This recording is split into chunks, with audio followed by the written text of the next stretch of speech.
Hi, this is Andrew Lightheart from smallbiztalks.com. This is Developing Presentation Superpowers Part 3. One of the things that is sometimes a bit of a mystery to people is how to work on structuring their presentation. And also there's something around how do I be persuasive, how do I convince people. There's a simple way of thinking this through. I'm not really big on giving you recipes. I'd much prefer to teach you how to cook.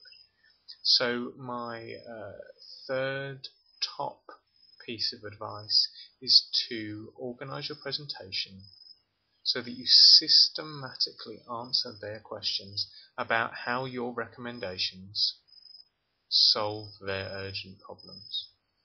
So we're talking about the recommendations that you planned for in part 1. Systematically answer their questions, the people you're talking to, the questions, the silent questions that are going on in their mind, about how your recommendations solve their urgent problems.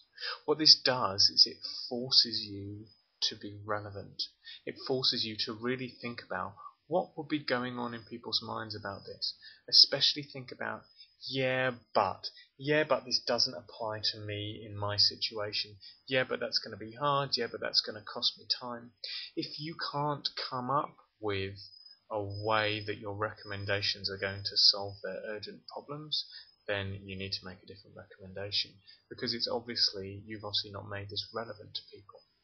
Now, this isn't an ideal situation. I kind of put the word urgent in brackets in my mind, that at least you're showing how what you're recommending is going to make their life better, in a way that it's going to take away an obstacle that's going on for them. And then what you do is, I just like make a little mind map or make a list and go, what kind of things will be going on, and I answer them in terms of the most urgent to the least urgent. Now, one piece of advice about this is to think about even logistical things.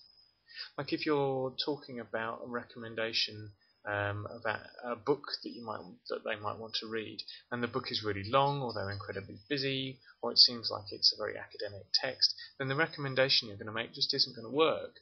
Now, it's not about the content of the book or why the book was good, but literally about this is going to take too long. Where do I get this book from? So if you're thinking about how to make recommendations, the way you structure the order of your session is to think about what silent questions are going on in the minds of the people you're talking to, about how your recommendation solves their urgent problems, and then you basically go through those points. So that would be my top piece of advice for being persuasive and for structuring a session that's actually interesting. And that's the key to being interesting, is that you're making things totally relevant to the people you're talking to. This is Andrew Lightheart again from smallbiztalks.com, and I'll see you next time.